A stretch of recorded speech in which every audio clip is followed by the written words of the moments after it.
happening, Facebook? Brian Kelly here with Paradigm Shift, the old podcast. I have the privilege and honor to have Miss Alex Yonkman on with me. Alex, you want to say hi? Hi, everybody. So Alex has got an amazing story, an absolutely phenomenal story. But not only the story, like I've known Alex, how long have we known each other now? It's been like 5 years? Yeah, like 5 years. And Alex will probably tell you 5 years is too much, right? No, you haven't worn on me that bad yet. All right. Well, an awesome part for me having Alex on here tonight, guys, is I'm a big motivational, nut job, right? I put out motivation every single day, and I try to do a lot of personal growth, but I tell Alex, too, is she's a huge inspiration to me. You've been through more than I can even fucking imagine, right? And so anytime this is true, absolutely 100% true. If I'm ever having a really shitty day, I just think about like Alex's positivity, and that's the God honest truth, because I see her post and I see what she's doing and I see everything she's been through, and when I think I'm having a bad day, I really am just an asshole, and I think I'm having a bad day. So Alex, I met you 5 years ago. How did we meet? Do you remember the first time? Was it RJ? Was that how we met? Well, we knew each other a little bit before that from random parties. Right. But we never partied. No, we were good children. Yeah, we never partied. Yeah. But actually, intimately knowing each other, not just parties, a bunch of people around, having dinner, just kind of as a family type setting. Yeah, it was RJ. It's been like 5 years. It's been like 5 years, and RJ is a good friend of mine, was a good friend of mine, and he started dating Alex, and I think one of the first nights I hung out with you and RJ, we went to the cow camp, right? Yep. In McBain, good old cow camp. And I met your parents. Yeah. For the very first time, which ironically now are my clients with Keystone Retirement Services, as is Alex and her family. You're welcome. But it's just funny, it's a small world. So what I was going to say about our parents is out at cow camp, first off, I might have drank too much. No. You might have had to deal with me too, because I don't. Yeah, a little bit. But your mom or your dad made amazing Jello shots. My mom. Or not Jello shots, pudding shots. My mom. Yes. Oh, mom. They were amazing. They were so good. That didn't help anything. No, that didn't help anything. But they were great. And so since then, we've known each other through forever, right? Yeah. When you guys had your first baby, you know what I mean? I wasn't there, but I was around, right? Yeah. And then now you have 3 kids all together. Yep. What are the names and their ages? Because I don't remember ages. Raylan. Yeah. She's now 7. Man, getting big. Yeah. That time flies. Ariana just turned 3. And then Tristan will be 2 in January. 2 in January. And so Ariana turned 3, I saw her birthday party, it was yesterday or something. Yeah, she just turned 3 on the 1st. Yeah. So her birthday party was a couple days after to wait for Big Sis to be home. But is she getting worse? Is she becoming a monster? Is she anything like RJ? How about that? Ariana is my mini-me 110%, which is a fantastic thing unless you knew me when I was a child, and I was a perfect angel. I didn't cause any no, I was a pain in the butt. I knew I was a pain in the butt. Yeah. And I was smart. You talk to anybody, you'll hear that I was on a heart monitor when I was real young. I learned real fast, if I pulled this cord out of the foot of my pajamas, alarms went off, my heart stopped, so everybody would run to my room. And I do it all the time to them, and they never could ignore it thinking it was fake, because that's the time it's going to be real. It was never real. It was always me. My grandma, my mom, everybody just embarrasses me with that story everywhere. That's how smart I was. Ariana's the same way. She can outsmart her sister on some stuff, and she's 3. Right, she's 3. Well, so that's, as they get older, it doesn't get easier though, does it? No, they all have their own problems. As ages change, that one problem will go away and a new one just kind of arises, or, obstacle that you have to mom your way around. And Right. I know my twins I talk about my twins being monsters, and they're 4 now, and they're absolute terrors. I love them. They're adorable, but they're absolute terrors. And so hopefully your 2 littlest, like Tristan, if he's anything like his dad, he's going to be a little scrapper. Tristan is my asshole, 100%. He is not scared of anything.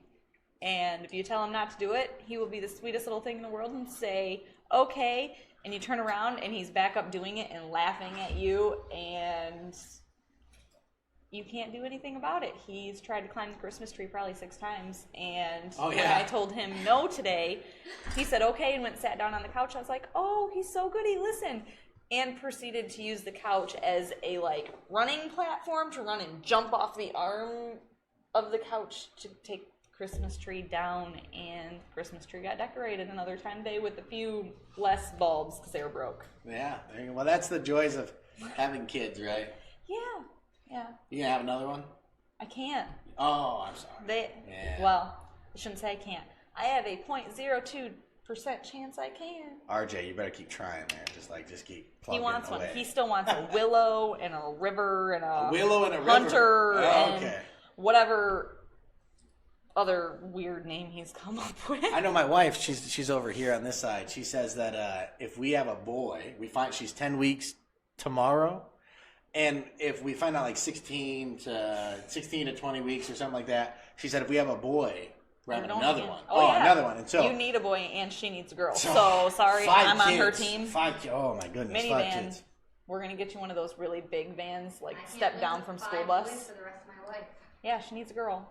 Yeah. Sorry, I'm on her team. All right, you're no help. I don't know why I invited you. No, I'm just picking on you. Hey, you know. So here's a huge reason, guys. So those of you guys that don't know Alex Yonkman, she's got a phenomenal story. We're gonna get into this a little bit, but on July 29th, 2016, her life was changed forever, and the way that she has overcome and battled a lot of these things is extremely fucking inspiring to 110%. I almost feel like I want to cry just talking about it, and that's the God's honest truth, because like I can't imagine on my worst day going through what you're overcoming right now, and not only overcoming it, but overcoming it like a fucking boss too. Right? She is. And so it's exciting, and she's got some pretty cool goals, right? I don't want to break out too much, but like, what are you about to do? What are you about to start training in? I am gonna go train to be a midwife. Yeah. That's got you excited. I am so excited. Like, I don't think I've been this excited since last year. I don't know. That's exciting. My wife's over here talking to her about like how we should have an at-home birth with a pool and stuff in my living room. I don't know what the hell that's about. But anyway, so it makes me feel better if Alex figures out what she's got going on, or learns. I don't want to say figure out how to do it. That devalues everything. It is though. If you learn how to do it, yeah, she can be there during one of my special moments. It's gonna be a rough one. Anyways, so Alex, tell us a little bit about yourself. I want kind of like a little about who you are, your background, and just give us some knowledge for people that don't know you out there. Tell them who you are. Well, I'm Alex. I'm originally from McBain. I'm 24 years old now. Pretty much my life was all school, always, and cheerleading. I went to Central Michigan University after high school, started on the cheer team there, ended up getting hurt, and healed for the most part from it, and that was a knee injury. I stopped college in my junior year because it was hurting for me to just walk to classes. And so that's crazy. I don't mean to stop you. I didn't realize you hurt your knee way back then. Yeah, and it wasn't really like a huge injury either. There was no torn ACL, no torn MCL. My leg was fine in all aspects. I had pulled the muscles, just overextended a little bit, and from that point I had weird clicking and grinding occasionally in my knee, like when it would get cold outside or rainy, like think arthritis, that you feel it more in those times. And started going to doctors, and MRIs came back normal. Every test came back normal that you could think of, x-rays, blood tests, nothing was big red flags for us. So I was doing physical therapy, wasn't making a difference, just kind of was doing it. Did my first knee surgery, which was a scope. They took a tissue sample. They didn't see anything that alarmed them that they were looking for. They were looking for infections in the tissues. Yeah, they were just looking for why your knee, non-cancerous at all, like why it was just messed up. It was, at that point, it was swollen pretty bad. And that's kind of where everything with my leg started. but I ignored it for the most part. They didn't know what was wrong, so in my head, the doctor's telling me everything's fine. We'll just keep going on this physical therapy path, and it'll be good. And that point's when I met RJ and started hanging out with him. Yeah, because I remember from the first time that I met you, I knew that you had like a knee issue, right? And I knew you had, I think, one surgery maybe. I think my scope was in 2011, so it would have been right before we met. Yeah. And it's crazy kind of to bring it together because they found, like, it was an injury that you had that had nothing to do with cancer, and they actually found the cancer in your knee when you got diagnosed. Right? Well, from that point, I got pregnant with Ariana, and I had her, and I don't know, probably, I think 3 months after I had Ariana, we got surprised with Tristan, and... Were you surprised?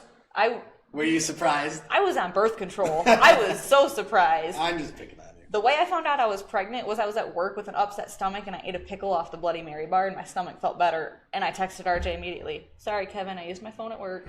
Was like, we need a pregnancy test. Because a pickle made my stomach feel better. Right.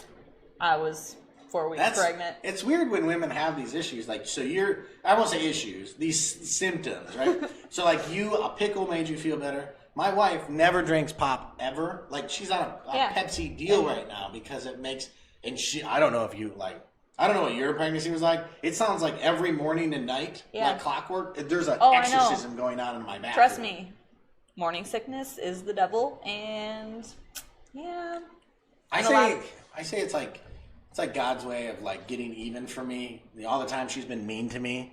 Morning sickness. Because my client told me I was dumb the other day for saying it. Told me I should never say that to my wife. But I thought it was funny.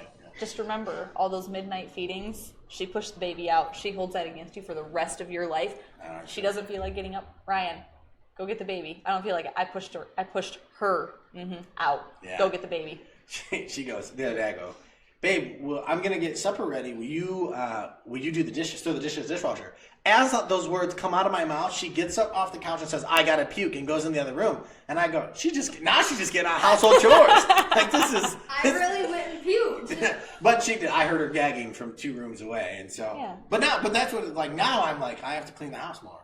And I never did that before. She was always doing that. She'll eventually like record the sounds and just play it on her phone. And right. All right. That's not very fair. But, so I didn't mean to interrupt you. I just having a little fun. So, so continue. Okay. Pregnant with Tristan.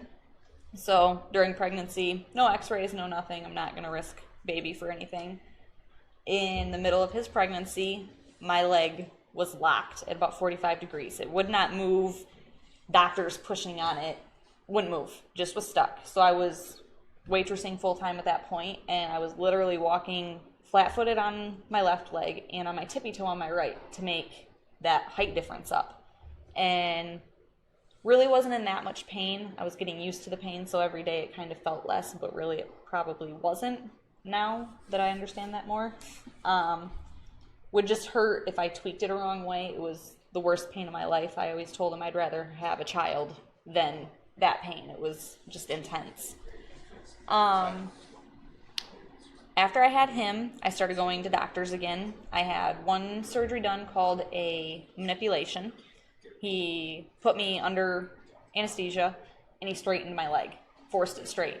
And he said when he did it, he heard horrible grinding, cracking, horrible noises. Man. And after that surgery, I was in a immobilizer, kept my leg straight. And the idea was that it would stretch all those muscles that they thought were tight, and they couldn't explain why they were tight. And he used enough force. I had handprints bruised into my leg for like a month and a half after that. And I even had a perma bruise on my leg that would never go away. That was the heel of his hand, surgeon's hand, because that's how much force it took to straighten my leg. Went to PT, got a little bit of movement out of my leg again, so he wanted to do it again.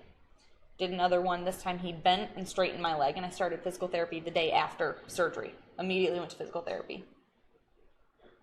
I had 2 weeks of physical therapy, the most pain of my life for those 2 weeks. I would literally roll a towel up and bite it during physical therapy, letting them bend and straighten my leg, trying not to scream.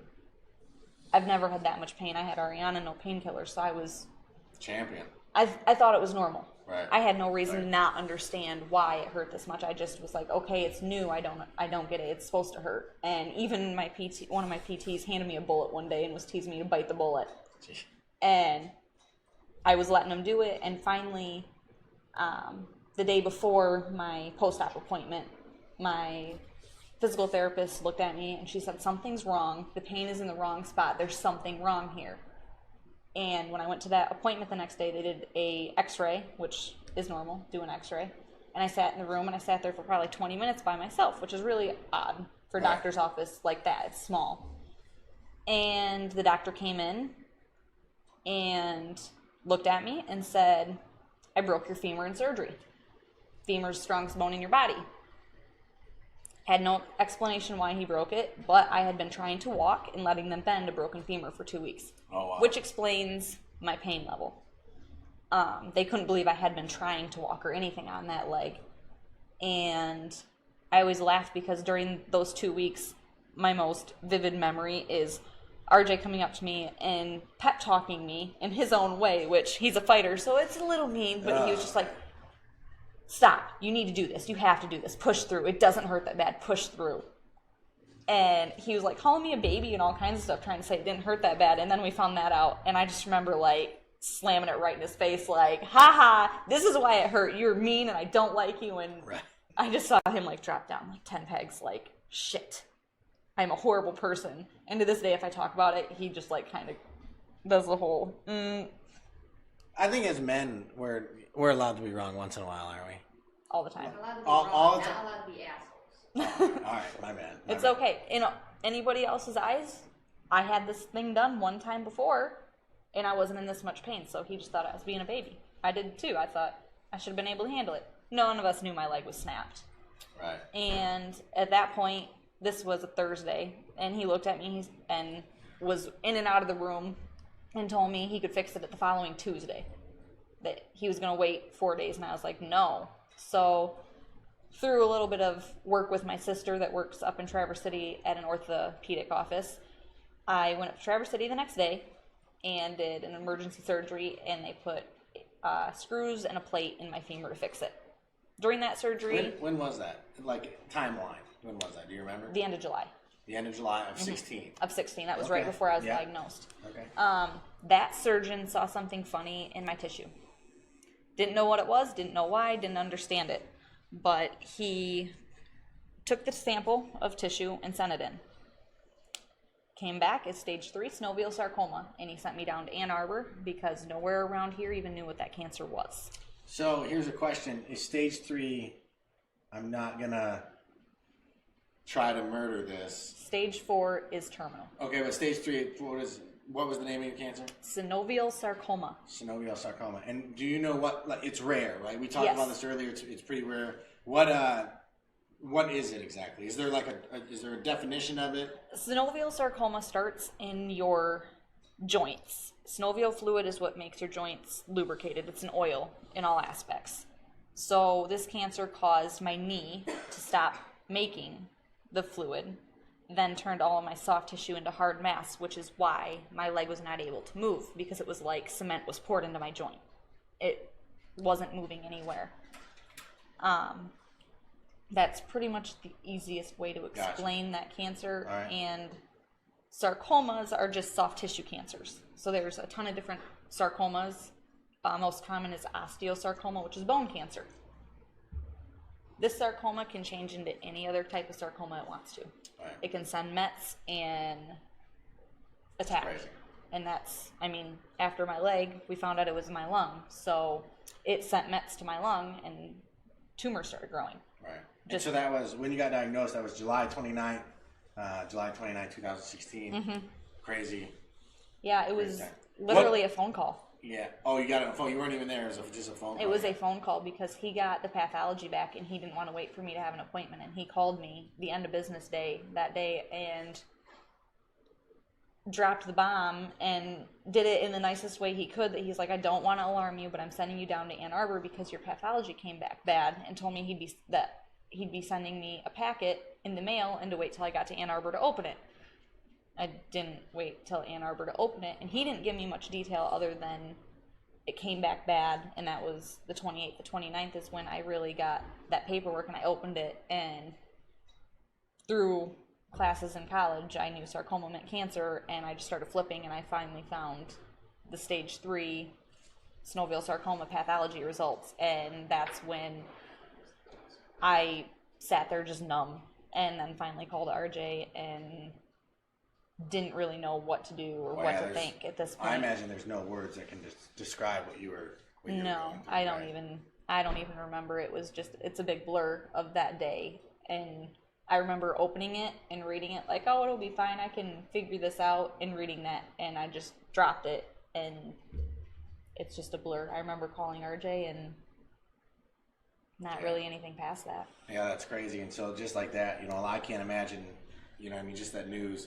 And so you mentioned a minute ago that stage 3 is rough. Yes. Right? Stage 4 is like terminal. Stage 4 is terminal. My leg turned terminal, and we amputated it. So the leg continued to grow because the sarcomas are very, very hard to treat. Through all of my chemo, that was the harshest chemo they could give me at that time. It didn't decrease the size of it at all. It only helped my lung. So from there, so that's a lot to take in, right? So there you go to chemo? Is that how that works? Yep, I went to Ann Arbor and met with them in their sarcoma clinic. And my doctor said he wanted to do this chemo. I was doing 6 rounds, each round with 3 days of chemo straight. Most infusions last about an hour, and then you go home.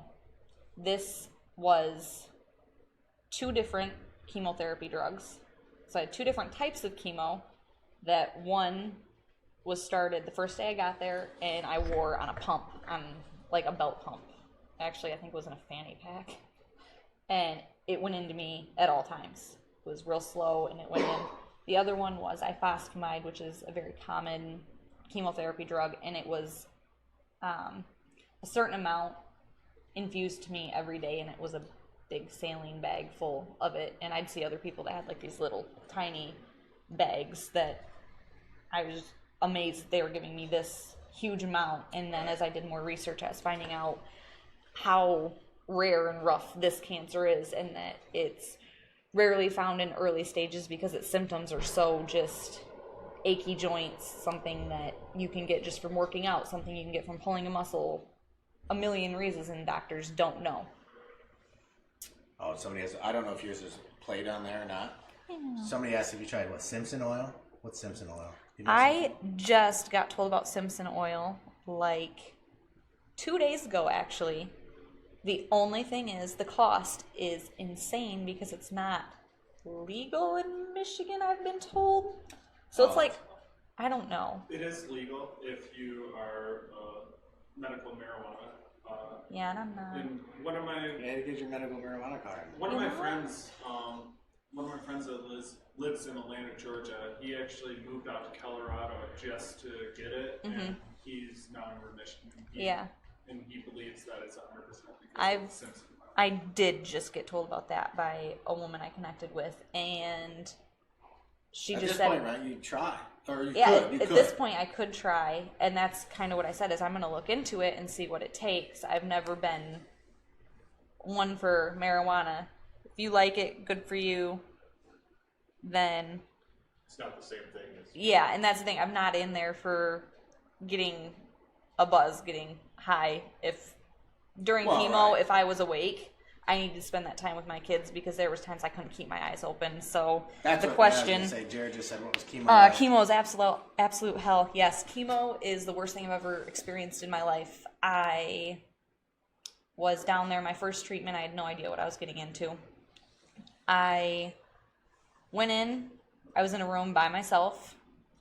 Other people, there's like a line of chairs that you come in for infusions, and that wasn't me. I was in a room all by myself with the door shut so that I couldn't get anything from anybody on the outside. When they came in, they had to put a completely different gown on because chemotherapy is something they don't want to be around is with them being nurses and doing it every day. They have to protect themselves against it.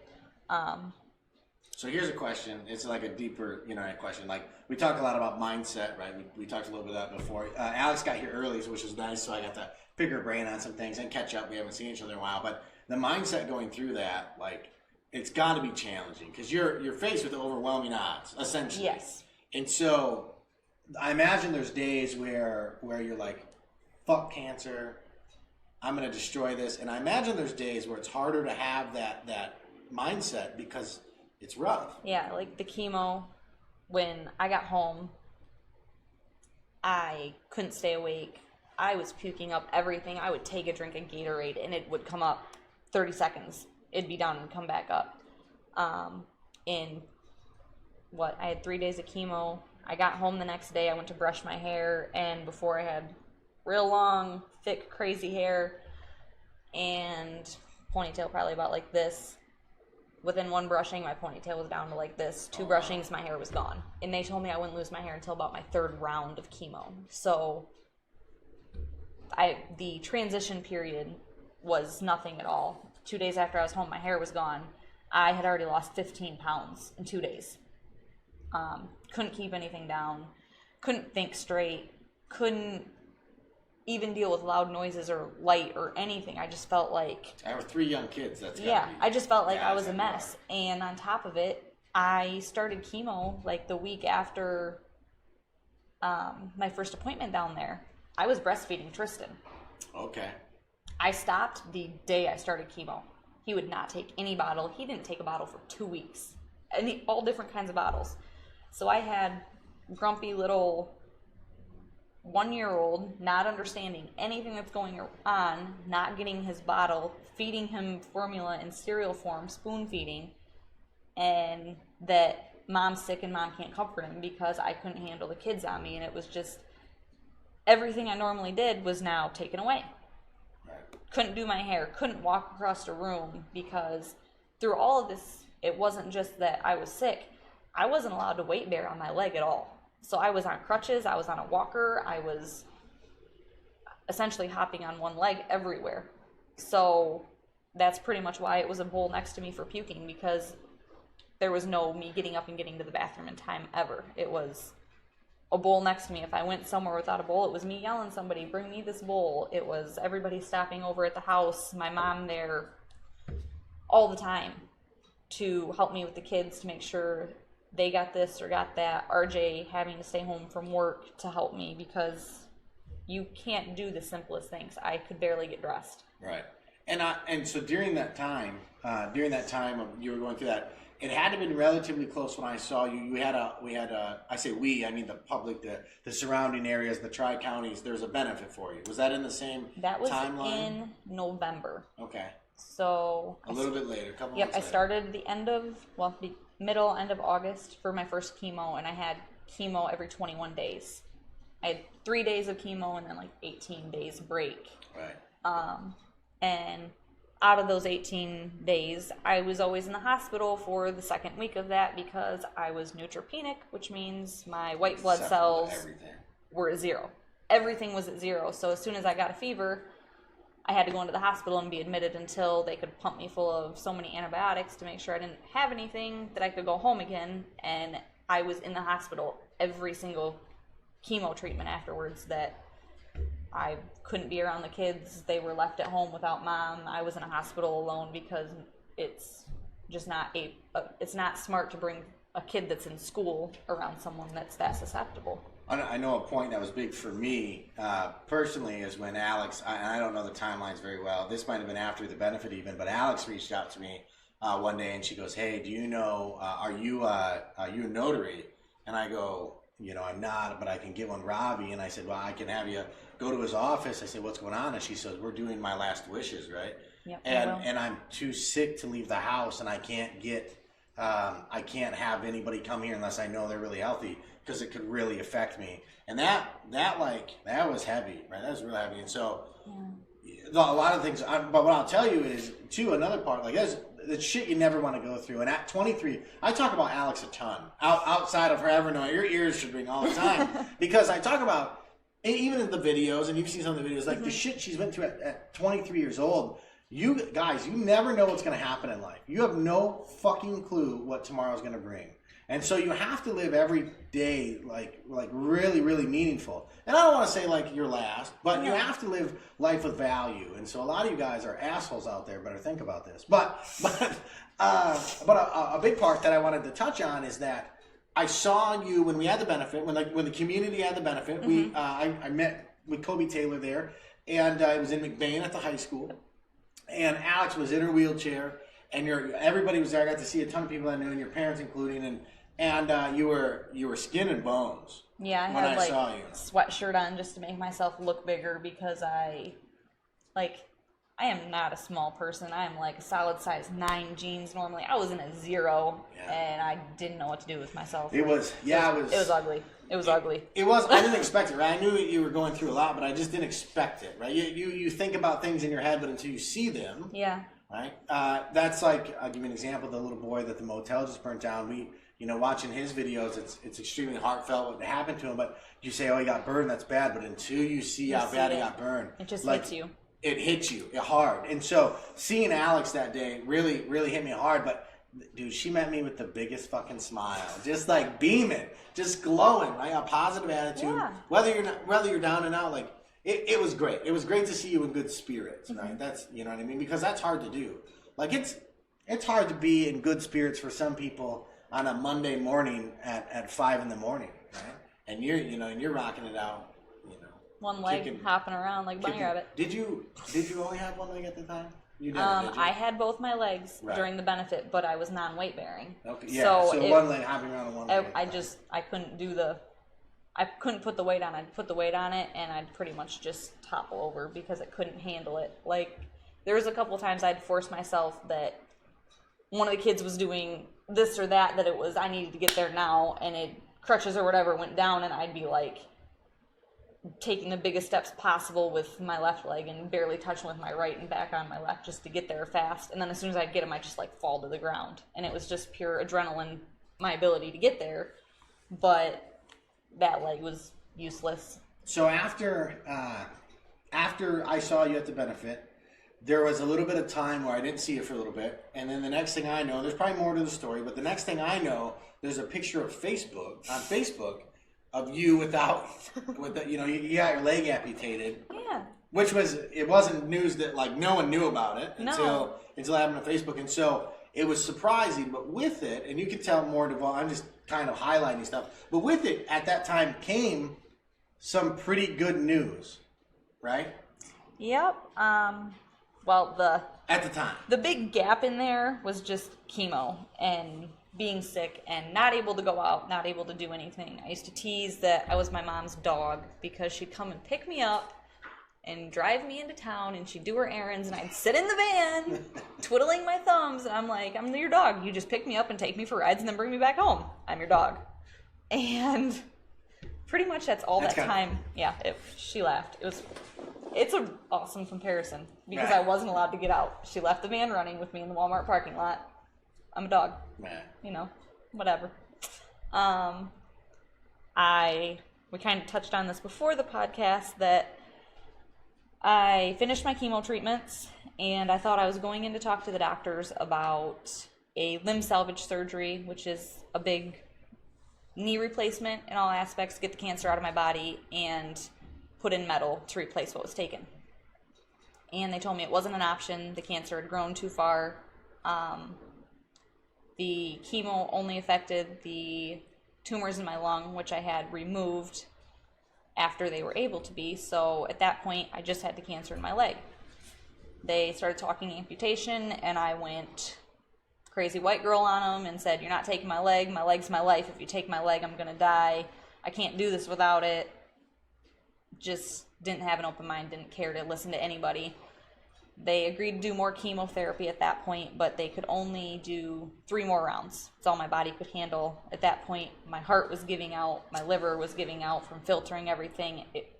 The chemo was essentially just killing my organs because of how rough it was to try to kill this cancer, and it wasn't working. I talked to one of my nurses, PAs, and she kind of explained to me that all the chemo was a time buyer. They were buying me time to come to grips with amputating my leg. And I said, whatever, and I went home and was going to do chemo, and I was happy with it. And my mom and RJ were on board with me with doing it because neither one of them wanted to see me cut my leg off either. About, I don't know, two days after that, I had a person call me from Ann Arbor, which all my chemo was down in Ann Arbor, so I answered it. And it was a scheduler for surgery, and she was confirming my surgery. And I said, what surgery? I didn't schedule surgery. What are you talking about? She goes, oh, your amputation surgery. It's scheduled for March 7th. And I was a fabulous lady on the phone and flipped out on her and said some very beautiful poetry. And she proceeded to get down to the problem, hung up, and had figured out that it was a mistake. The person in my appointment, instead of canceling the surgery they had scheduled, they just kind of left it there.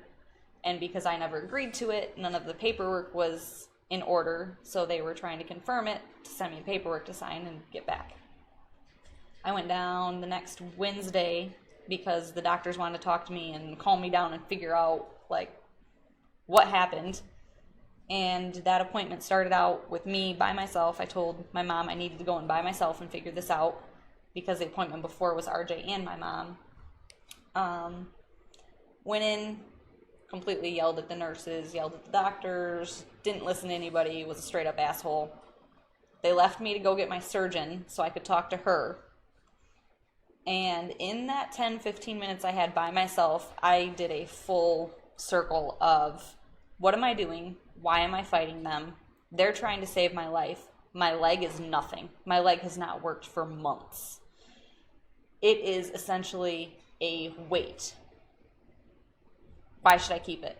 And so my surgeon came in and sat down and was ready to give me second opinion options, everything else. And I just looked at her and I said, cut it off. And I'd said it. She sat there and was like, oh, no, you can get a second opinion. I just kept telling her over and over, cut it off, just cut it off. It's just a leg, just cut it off. Over and over, and then finally she realized I was serious, and that was Wednesday, and they amputated me the following Tuesday. So in all those decisions, I really didn't have time to put it on Facebook, and then, after surgery, awesome drugs, good decisions. Let's put a picture on Facebook. Right. Like, ta-da, look, I don't have a leg, everybody. Oops. Right. So, Mike Meeker, you threw on here what are some of Alex's goals and what she's going to do. We're going to get into that, buddy. We're going to talk a lot about that. Dustin Wilson, appreciate you throwing this on here, man. That's the biggest reason we do this podcast is that we say money, motivation, and business, right? And that is a lot of what we do. But the deepest part of I'll go off on a small little tangent. I fucking hate people that do these podcasts or do live. Let's say do live, and then they try to sell you something or try to do sales. The whole purpose of this, guys, is money, business, motivation, but it's personal growth. It's all personal growth. And Alex's story couldn't be more inspiring. And so I appreciate you guys for watching it. I'm happy to be here. I'm super pumped. Alex even agreed to do this because she's at first she was like, oh shit. Yeah. When I first me and cameras. Right, but. Yeah. But so here's what's awesome. So you entered into after your leg got amputated. So I'm gonna do a highlight again, and have her jump. I'm not worried about it. But after your leg got amputated, you got to a point of remission, right? Yep. For a little bit. And when I was amputated, I was cancer free at that point. Right. Amazing. So that's after that you get a kind of a note of cancer free for a little bit, and then. The next thing I know, I get to see you on these gorgeous, beautiful photo shoots, right? Beautiful photo shoots. And so it was a great time because you were cancer-free and in remission. And you were with something called Crowns of Courage. Can you tell me about Crowns of Courage? Crowns of Courage is a project that is for any cancer patient. Doesn't matter what kind of cancer you have that's going through chemotherapy and you've lost your hair. And Amanda Gilbert and Steve Stone are henna artists. And they go on and give you a crown. And it is an intricate henna tattoo on your head, completely made to represent you. So no crown is the same in any way. They're all completely different. And then I was in a bigger project, not just with that. They then had Dave Burgess photograph us in his studio in Grand Rapids, and it was entered into Art Prize in Grand Rapids, this huge, I think there's 22 of us ladies in that part of the project. And since then, we've grown more because she's continuing to do crowns on anyone that needs it, and they even do alopecia patients that have lost their hair. Right. So it's just something that at that point, my leg was gone, and I was still in that mindset of a little bit, how's my life going to be now? I'm never going to get up and walk across the room with my baby.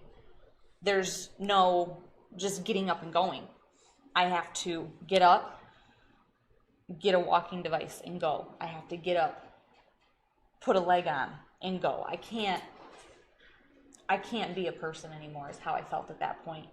And I went It's here. a lot to overcome. Yeah, I went to this photo shoot and I had no clue what it was. I just had a little Facebook post idea, and they made me feel like me again. They gave me my eyebrows back and eyelashes. I mean, it seems little things to anybody else, like, oh, she has eyebrows, but cancer took everything. It took my hair, it took my eyelashes, my eyebrows, it took all the weight off my body, it took my leg. It essentially made me feel like I was a different person. Right. I didn't have a connection with my body anymore, is how it felt. That I was just here. And that photo shoot, seeing myself, and even a bigger impact was when I saw the pictures. That was powerful. And those pictures, that it was like, that's me. And it took so much time for me to understand that that was me. And as soon as I accepted that, I was back to, who cares that my leg's gone? I can hop faster than you can. Right. Like, watch me. And I've chased RJ down the ramp of our deck and chasing him, and I've caught him before he's gotten where he was going because I can hop so fast. And he's just like, how'd you do that? And I'm like, I wanted to get you. We were playing tag. You're determined, man. It's a mindset. It's a mindset. And so with that, so what we'll do, guys, after the podcast, we will throw up. Alex has got a lot of awesome photos from that photo shoot. We will throw some of those on the Paradigm Shift page. So you guys make sure you check those out. You had an amazing photo shoot. And then, I see a couple things on there. So, but then, so I want to get into, you can answer any questions if you have any questions. I know you're going through them. Phantom limb. Yes. I phantom limb horribly bad. It was way worse when I first got it cut off. If you don't know what phantom limb is, I feel like my leg's still there. My brain still tells me there's a leg there. So I have itches in my leg that I can't itch. You can't do anything. You just have to sit there. So if you think about it, if you're somewhere respectful that you shouldn't be itching certain places and they itch, and you have to sit there and ignore that, even if it's just somewhere like your leg, but you shouldn't bend down and itch it. That irritating moment that doesn't get relieved till you itch it, I can never fix. I can't do anything about it. Yeah, I never thought about that before. And those are more sensations. The pain comes that it's actually like physical crying at times. It hurts, and there's nothing you can do for it. There's simple mirror therapy. You put like a mirror between your legs, and you're trying to trick your brain into seeing your leg that's still there and a leg in the mirror, and then you rub on your leg and kind of try to make it feel better that your brain thinks that mirror image is your leg. But RJ used to laugh because we'd be laying in bed, and that's when it hit me the worst, is bedtime. And it would be, my leg would hurt or this or that, but he'd be laying where his leg was actually in line with mine. So I'd be sitting there squeezing and scratching his leg. But because half asleep, consciously, I thought that was my leg because I was feeling something. So it would actually end up helping. The nights that he didn't lay like that or something, I'd be awake in pain and this and that. And I'd be like, roll over here, I need your leg. Right. And it's just goofy, but... Well, it's something that, it's an amazing question that Jamie asked, because I've never heard of that or even thought of that. And so, to you to know exactly what, and he's talking about, it's those things that we can never imagine going through, like that you had to power through. The worst thing was the nights I'd forget the leg was gone because I felt it there, and I'd get up to like go to the bathroom and go to take that first step. I'm I'm right-handed, so if your Right. dominant side would go to take that step and face first into the baby crib, Oh, that'd be, like half asleep, and I'm like, ah! And RJ's like, what's going on? I'm like, it's okay. It's okay. Get back up, and then I'd feel the walker, and I'm like, oh yeah, I gotta use this thing. Like, those were the bad parts. Did you feel 80 sometimes, like using the walker? Yeah. Well, I have one at home that has 4 wheels, so I can zoom around on that thing. Around. Like, that's good. but the one that I gotta move that's like super old lady, yeah, that thing sucks. And so from the Crowns of Courage that was on here, you got on the cover of Woman's Lifestyle magazine. Yeah. Tell us about that. That's amazing. I told Alex she's got a couple copies, but I'd love to get a copy and get it signed, right? Because it's just, you know, I mean, you inspired me to do a lot of what I do, and so, you know, we got to make that happen. But tell us about the Woman's Lifestyle magazine. That was right before Art Prize, or right after it started. The photographer contacted me, and he just kind of went, guess what? And I was like, what? And he goes, you're going to be on the cover of a magazine. And I kind of laughed it off, and then sure enough, all of a sudden, Facebook pops up that I believe it was October's edition is my face.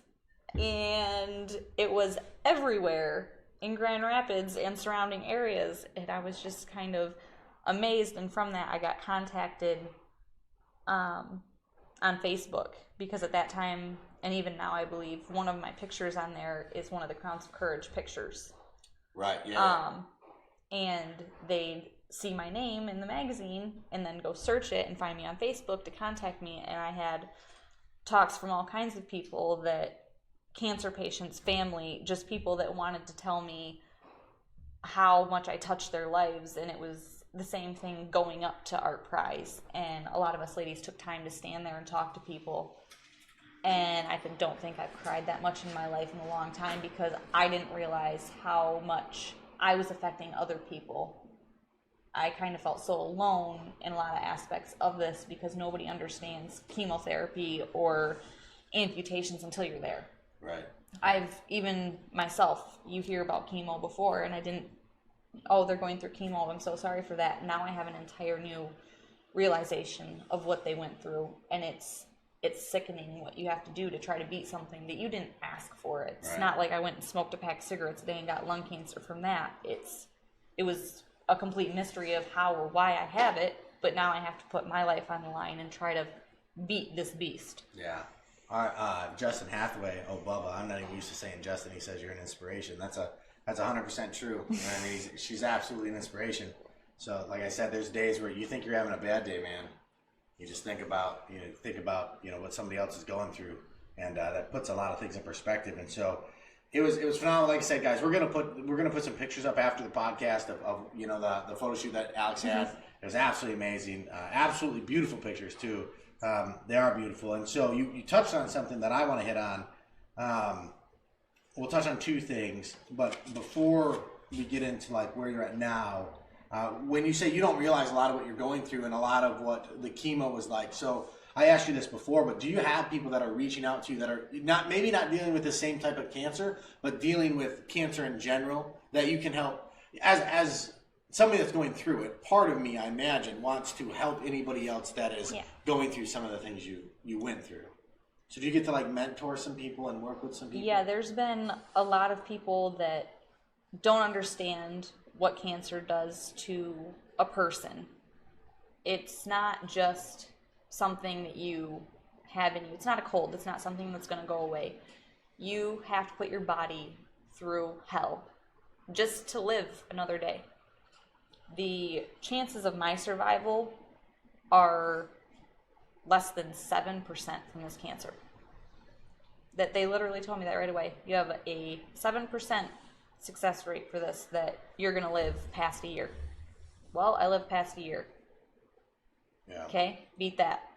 Right. Keep pushing for more and more. But when you're in the middle of chemo, you don't focus on the fact that 7% is better than 0. You're focused on the fact there's 93% chance I'm going to die, so why not just give up? Why put myself through this? And there's fights in your head every single day of, is this worth it? Why am I doing this? Is this gonna end good? Am I gonna put my body through this and still die? am I going to be in hell for the last 6 months of my life? You don't know. You never know how anything's going to end up. So it takes pep talks every day, and to have your other half or anyone close to you say, I'm here for you if you need anything. You don't want to ask for anything. You've never had to ask for stuff in your life. You haven't had to, so why should you now? You don't want to. It's pride. It gets in the way of things throughout your entire life. But this is a big part because you just don't want to. You don't want to feel like you have to. And when you do, you almost feel ashamed of it when everyone else wants you to ask. And they don't want you to feel ashamed. And that's the biggest part of this, is get over yourself. Get over your pride. If you need help with something, ask, because there's hundreds of people, even strangers, that are willing to do whatever they can, even if they don't know you. I mean, I didn't know Dave Burgess, the photographer for the Crowns of Courage, for anything. And he's been here all along checking in. Amanda and Steve, the artists, check in with me at least once a week of how everything's doing. They want to know updates on the kids. And these are people that just know me from some pictures I did. Right. And now they've imprinted on my life, and I've imprinted on theirs, to the point that you kind of learn that these people actually care. Even if they didn't know you before, they care, and they want to help, and that pride is just going to hurt you in the long run. Yeah. And so I'm going to touch on a couple things. One, I know this podcast is running a little long. Guys, that's absolutely fine. Alex, we want Alex's story to be heard, and we want her to give some inspiration to you guys, and we're going to get to some more inspiration stuff. Do me a favor, if you guys are watching this, share it, right? Share Alex's story. Let's get it out there, because she's got a phenomenal story, and I know that the story is, we're going into it in pretty good depth here, because I want you to understand the things that she's overcome. And she's sitting here with me today, right? They said 1 year life expectancy, or what? Not 1 year. Excuse me. Yeah, it was 1 year from my diagnosis. And she's here now, guys, and she's killing it. And you know what I mean. And that's what's going to lead us in the next thing. So we're going to go a little long on this one, but we're doing it for a good reason. And there's a tremendous amount of inspiration that comes from this. But two, share the stream, guys. Let other people know Alex's story. And then I want to hit on something. I know you have some questions on there you can answer in just 1 second, Alex. But one thing that I want to hit on that you touched on that's so important is that, they said, you have 1 year life expectancy, and you decide, like, mindset's a huge part of this. Yeah. Mindset is going to help you overcome many things in life. And so I want to reference Tony Robbins has a story. If you guys, if you Google Tony Robbins, you can Google the story, but his ex-wife, his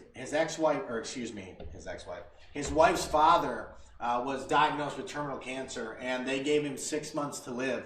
And Tony met with the doctor. Tony, his wife, and the doctor met together to decide how they were going to tell her father.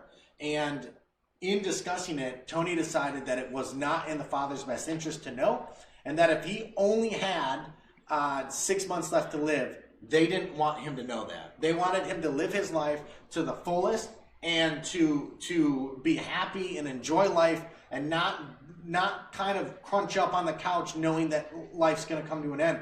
And what happened is the father lived 2 years past the 6 months that they said he was going to live. And so a lot of it has to do with mindset, guys. And what happened further in the story is that they went to see another doctor. I believe the father went through readmission, and then he ended up getting cancer back, and he went to another doctor. And before Tony and Tony's wife could meet with the doctor to discuss the cancer coming back, the doctor told the father that you have 4 to 6 weeks to live. And Tony was absolutely pissed that he would go and tell the father that without consulting with the family. And what happened was mindset wasn't strong enough, and he passed in that time frame. Mm-hmm. And so one huge feat and is just saying, like, you give me a year to live. Like, fuck that, dude. I literally have a shirt that a photographer here in town, Crystal Hansen, made, and it is "Fuck cancer, I'm gonna make you my bitch." And that's awesome. That's absolutely bad awesome. days, you throw that on, and it's get you right back in it, because there's no saying that I'm the strongest person ever and I've overcome all this without low points. Right. When you're, after a long day, kids screaming, kids sick, anything like that, it tears you down to the point that then all those walls I've built up or anything that I'm usually able to keep, all of a sudden it's just breakdown. And it goes from just the kids were being bad to I ran out of hot water when I was trying to take a shower. Like, you never know what's going to set you off, but as soon as something does, it immediately goes into the, why am I doing this? Why am I doing this? There's no point in me doing this. There's no reason why I should do this. I should just die. It'd be easier if I just died. It'd be easier on everybody if I just died and I wasn't a pain in the butt and I wasn't having everyone worry about me all the time. It'd be easier. And then as soon as those all come out and you're saying them, a lot of people stop right there, and that's how they feel. And I refuse to. I may have said it, and then immediately I'd say, no. I have a reason to live. I have 3 kids. I have a man that loves me. I have family. Why should I stop fighting just because it'd be easier on them? They need me. My kids need me. There's no child that should live without a mother. There's that moment that you have 2 choices. You fight or you give up. And I've always fought, and I always will fight. Yeah, that's amazing. And I'll tell you what, if you are ever having a bad day, I want to return the favor, right? You give me so much inspiration. Like, if you're ever having a down day, you just call me, and we'll have like a fuck cancer talk together. All right. I'll get you juiced up. I'll get you jacked up. So I know we're going to touch on something in a minute. What you're looking forward to, what you're moving on. I know I saw a couple questions on there. Was there any questions that you answered? I know they're further up there, but or that you wanted to answer before we jump into this next part? Physical repercussions came from chemo and your amputation. From chemo, I had to gain a whole lot of weight. My leg, before I got cut off, was in a horrible atrophy. Like, my other calf was like this big around, and this one I could almost fit my hand around. It was tiny. So I was trying to strengthen. After my amputation, it's a complete workout that, Ryan's all sore from working out today. Oh, super sore. I can stand one-legged on a Bozu ball, which if you don't know what it is, it's like half of a workout ball, and do a squat, one leg, and not fall over. So April just called me out in front of everybody watching or April. Did I just say April? Alex, Jesus, I'm sorry. I was watching, I turned over here and looked at you, my fault. Alex just called me out in front of everybody watching this that she's she's stronger than I am. I give her that. Yeah. Right. Thank you, Jamie.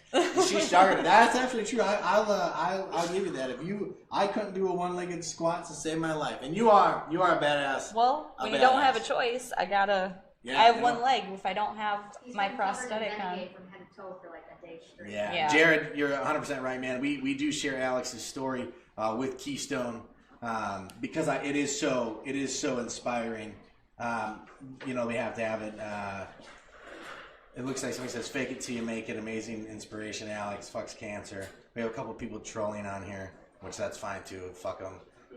Right. All right. You're blocking them. All right. That's fine. So we. Wait for you guys to talk about the couch. Yeah. Well, we're not selling a couch. You want to sell a couch? I got a couch at home. Anyway, so we have a couple people trolling. Don't worry about those. You have retards on every show you do. So anyway, so I want to get into something. So since then, there's been some changes, right, with what's going on. But there's also, like, I'm pumped, man. Mike Meeker said on here, what are some goals? What are some things that you're going to accomplish? And so we had a little, we talked about it. So you were in remission, but now the cancer's back.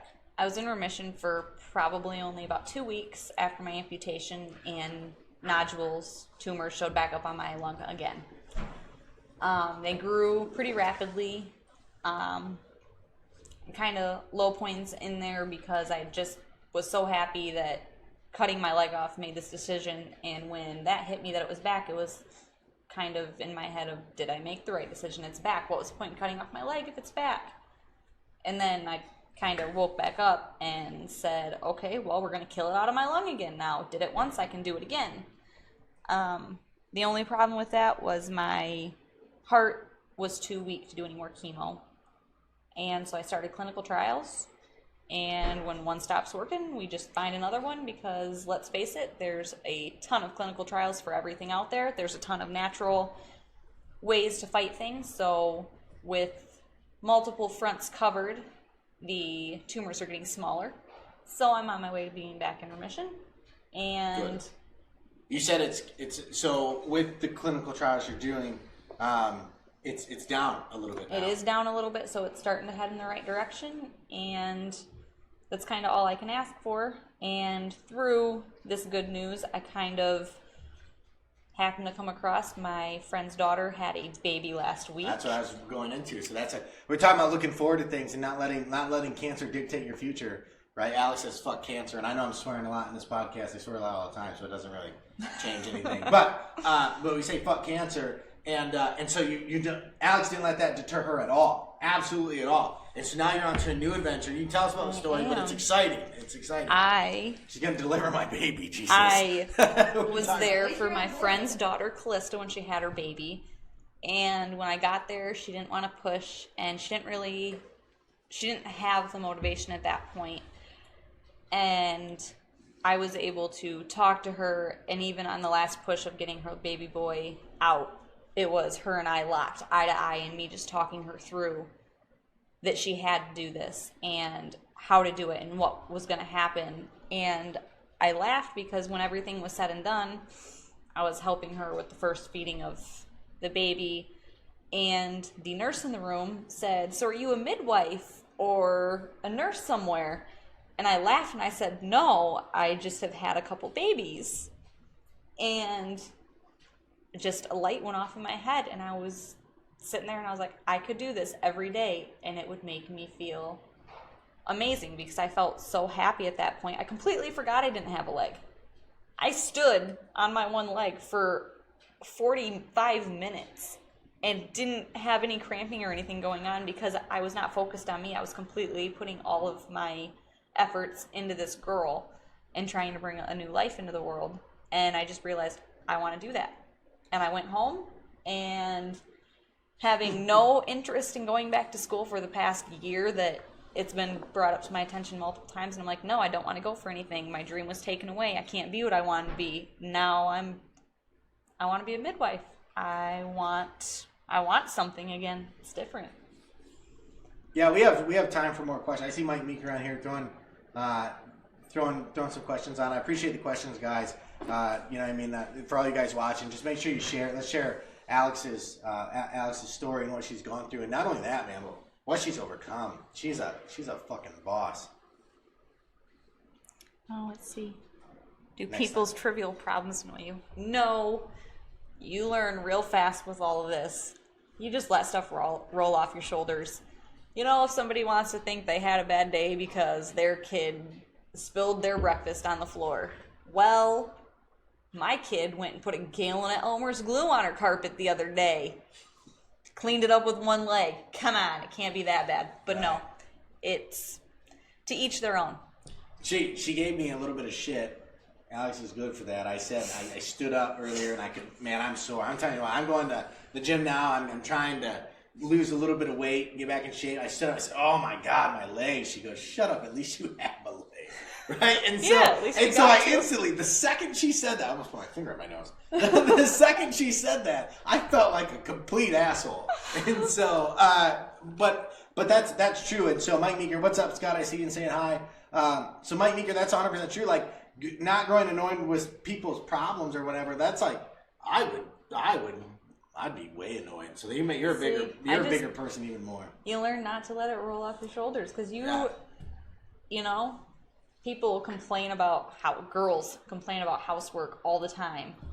Well, try doing it on one leg. Do it on one leg. Go vacuum your floors on one leg, hopping around with a vacuum. Go carry a laundry basket with one leg, because you can't carry a laundry basket and use crutches. They just don't go together. Like, try it on one leg. And actually, like, I've teased people, tie your leg up where you don't have that leg to catch you. If you go to fall, you're falling. Yeah. I have said it a million times. The best thing I've learned through all of this is how to fall. I can fall so gracefully and not get hurt. It is a beautiful thing. Although I do like to climb up on top of my walker. It has like a seat on it, so I put the brakes on and I jump up there and I like get on top of the cupboards and stuff. Yeah. One day I forgot to put the brakes on and I jumped up there and I slammed down. I slammed my head right on the countertop and then just flew backwards on the floor. And I remember just like reaching for my phone. I'm like texting RJ. I just fell and hit my head and hit it again on the floor. I don't think I'm okay. And he got home and I was up doing all kinds of stuff again. Right. I fell the day I got home from the hospital after my amputation right on my leg. I like went to catch myself thinking my leg was there, so staples into the ground. And it just Man. happened, one of my friends came in with her husband at that time, and he picked me up and put me on the couch. And then you hear RJ, like, coming down the driveway fast as can be because I had called him. And by the time he got in there, I was completely fine again. Just like, yeah, I fell. Right. Never going to do that again. So, guys, we're going to kind of bring the podcast to a wrap now. I can't thank Alex enough for doing this with us. The biggest thing is, so Alex is now getting ready to become a midwife or a housewife. Is a midwife, right? A midwife or a housewife? Not a housewife. Already a housewife. She's already a housewife. A midwife. I don't know my pregnancy lingo. I apologize. So I'm going to clean your house after I, deliver your baby. we can make that work, actually. All right, I can do that. So, anyways, but you can't let things in life, guys. The moral of this is Alex is an extreme case, but she's such an extreme case that's overcoming the odds that your excuses are absolute bullshit. Okay, that's like the moral of this entire podcast. I love that she's on here, but if you have excuses, if you're not at in life where you want to be, like Alex is changing her path, changing her stars every single day against all odds, against other people telling her she can't do it because she's got a fucking mindset of a killer, right? She got the mindset of a straight cleaner.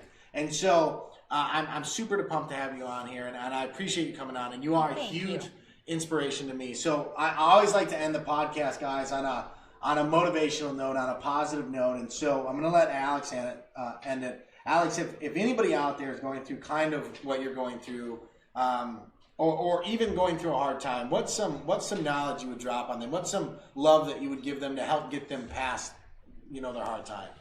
It's pretty cliche, but it's honest. Never give up. Today may be a little dark, but you never know what tomorrow comes. So if you give up on today, how are you going to make tomorrow better? You have to push forward no matter how bad it gets. Push forward. You don't know what's coming. So if you keep pushing, it's going to get better eventually. All right. Thank you so much for being on with us, Alex. I fucking love you. Oh, I love you too. All right, guys. Have a good night, guys. God bless. We'll talk.